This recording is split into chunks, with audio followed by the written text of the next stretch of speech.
Hello বন্ধুরা, সবাইকে স্বাগতম পুতুলের হেসেলে। আশা রাখি সবাই সুস্থ আছেন, ভালো আছেন। তো আমার আয়োজনে আমি পুতুল আজকে নিয়ে আসলাম পুতুলের হেসেলে মজাদার পটল ডাল রেসিপি।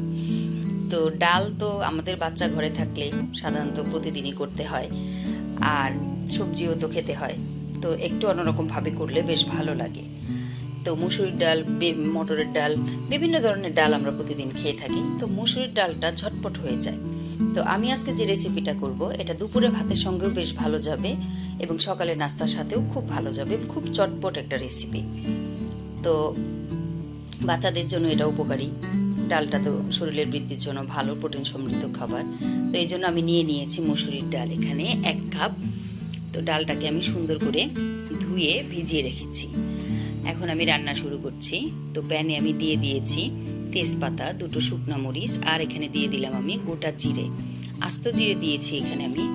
জিরাটা দিয়েছি আমি 1 চামচের মতো।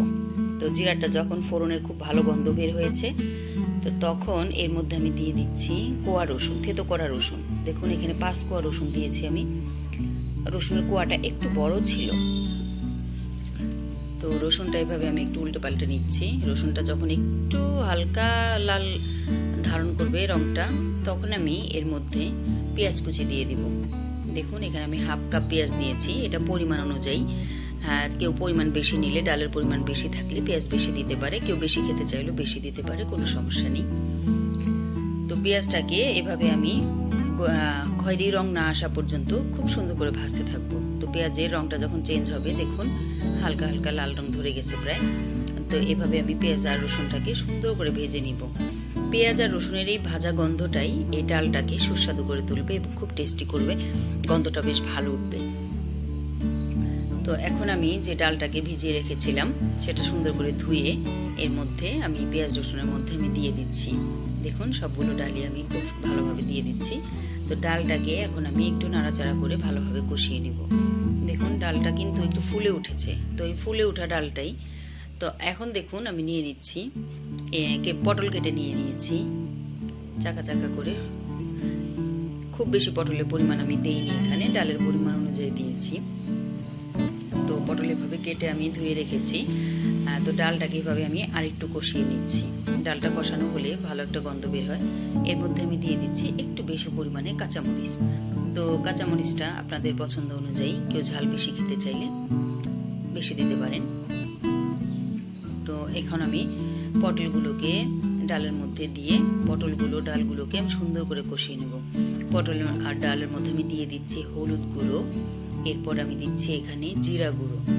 জিরা গুঁড়োটা ভালো গন্ধ আনবে। আর আমি দিলাম এখানে সামান্য মরিচের গুঁড়ো। এটা আপনারা দিতেও পারেন, নাও দিতে পারেন। তো কাঁচামরিচের রান্না হলেই ব্যাপারটা বেশি ভালো হয়। তো আমি একটু দিয়েছি। তো এখন আমি সুন্দর করে পটলের সঙ্গে ডালের সঙ্গে মিশিয়ে এভাবে ভালোভাবে কষিয়ে নেব। দেখুন পটল তো এমনি জল জাতীয় সবজি, এটা থেকে একদম রস ছাড়তে শুরু করে দিয়েছে। তো এটা দিয়েই আমি কষাবো। দেখুন ডালটাকে আর পটলটাকে ভালোভাবে কষিয়ে নেব। পটল কিন্তু বেশ কিছুটা মজে গিয়েছে। তো এখন আমি দিয়ে দিচ্ছি লবণ। লবণ দেওয়ার পরে তো আরো গলে যাবে, ডালটাও সুন্দর নরম হবে, পটলটাও নরম হবে। তো লবণটা আমি এই জন্য একটু পরে দিয়েছি, কষিয়ে নিয়ে তারপর দিয়েছি, যেহেতু দুটোই নরম, ডালটাও নরম, পটলও নরম সবজি। তো আমার কষানো হয়ে গিয়েছে। এখন আমি সিদ্ধ হতে দিব।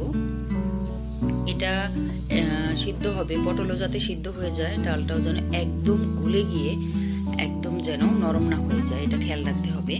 এটা একটু আস্ত থাকবে, গা মাখা মাখা হবে, তাহলে বেশ ভালো লাগবে। এটা রুটির সাথেও খাওয়া যাবে এবং খুব তাড়াতাড়ি হয়ে যাবে। দেখুন আমি জালটা মিডিয়াম করে দিয়েছি। এখন আমি সিদ্ধ না হওয়া পর্যন্ত ঢেকে দিচ্ছি। এই যে দেখুন, অপেক্ষা করলাম সিদ্ধ হওয়া পর্যন্ত। একদম আমার ডাল পটলের রেসিপিটি রেডি। তো যদি আমার এই রান্নাগুলো আপনাদের ভালো লাগে, তাহলে ছোট করে একটা লাইক দিবেন, কমেন্ট করবেন, শেয়ার করবেন প্রিয়জনদের সাথে, আর আমার চ্যানেলের পাশে থাকবেন।